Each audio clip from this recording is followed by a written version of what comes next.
Luis Garcia. Hello, Luis. How are you? Hello, guys. Good to see you once again and getting ready for this exciting new season. I know. Doesn't it feel like it just ended? Are you ready for all of this? Yes, I guess the football never stops. Don't forget that today we got the final of the Olympics between Spain and France. So it's like we never stop watching football. And, well, that's what we love and why we are here. It is the gift that keeps on giving. All right, let's talk about this La Liga season that's coming up. It's shaping up to be a very intriguing one. And the top two teams, of course, Real Madrid, Barcelona, both making some big moves in the offseason. Luis, when you look at those two teams in particular, what are the expectations that you have for each of them?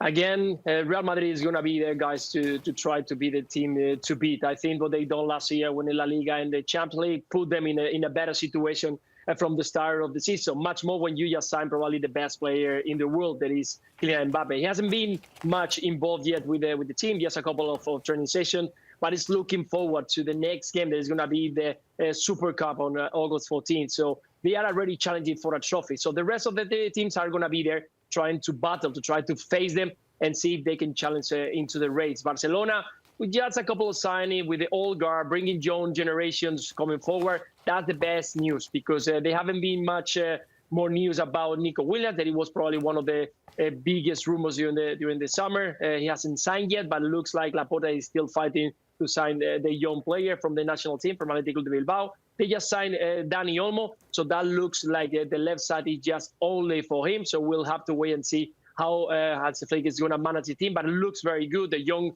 generation is pushing hard. We've seen so far this season Pau Victor as a top scorer of the preseason. Lewandowski looks sharp.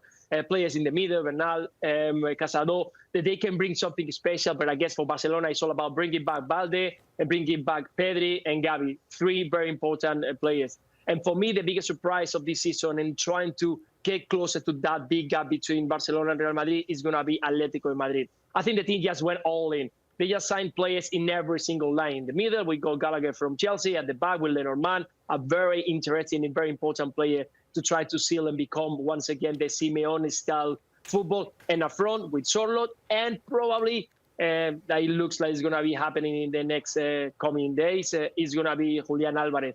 So everything to try to get closer to Real Madrid and Barcelona. And in my opinion, I think they are going to be there challenging for the trophy. I mean, obviously, Atletico Madrid, I think, is great. But I want to bring back to Barcelona. You mentioned a lot of these players that are both going to be coming back, maybe some new additions. But there's one addition that they made this summer that I think can change where they end up in the standings, and that's Hansi Flick. Talk to me about how you think that's going to go down in Barcelona. Yeah, there was a lot of stuff to see if he's going to maintain, because the idea of this new Barcelona style is not only about the possession, it's to try to be more aggressive. I think Deco, is the moment arrived to in charge of the sporting director position. He mentioned it to Laporta, he mentioned to Xavi that he wanted to, of course, keep the philosophy and the style to try to be the tiki-taka football, but bring a little bit more energy, more aggressiveness up front. And that's what we've seen so far from this Barcelona side. Very aggressive in the last area. As soon as they lose the ball, the reaction has to be straightforward. A lot of pressing in that last 20 meters, so you are very close to the opponent goal. And Hansi Flick just brought that. Physical condition today is a must. You need to be very strong, very quick, very fast, because that's how football is direction is. So it's true, yeah, of course, the quality and talent of the players is going to be there, but we've seen a Barcelona very aggressive. We saw them against Real Madrid, and you could see that the intention is going to be there. Still a lot of players missing from this squad because they are resting after the Euros and competitions. So we'll have to wait and see the real shape, the real 11. But this Barcelona looks really, really energetic. Lucho, enough Madrid, enough Barcelona. Let's talk about Atletico Madrid, which looks like a very fun squad. Cholo is the highest paid manager in Europe, right? And with the additions that they're making, finally we feel like, okay, like they're not messing around. How do we define success for Atletico Madrid? It's a great question. To be honest, last year, I think it disappointed everybody, but the investment that Atletico Madrid did in the past 2-3 years hasn't been much, apart from bringing back Griezmann and trying to bring back Morata and Depay. But for real, I think that this is the year that Simeone is going to have probably one of the best teams so far in the past 5 years. to try to challenge for La Liga. There is not going to be other way. When you just pay big money, it looks like it's going to happen for Julian Alvarez. You just brought Sorlo, that is the second top scorer of La Liga last year. When you just brought Lenormand, it was one of the key pillars for the success of Spain in the Euros. And you brought a new young generation, Gallagher, to bring that energy and intensity into the midfield. What you got is a full squad full of top players. And if you have that and you're going to spend that money, they are going to ask you for challenging for La Liga. Last year, let's not forget, 17 points behind Real Madrid. That's just too much. So success for Atletico Madrid next year is not top 4. It has to be winning La Liga.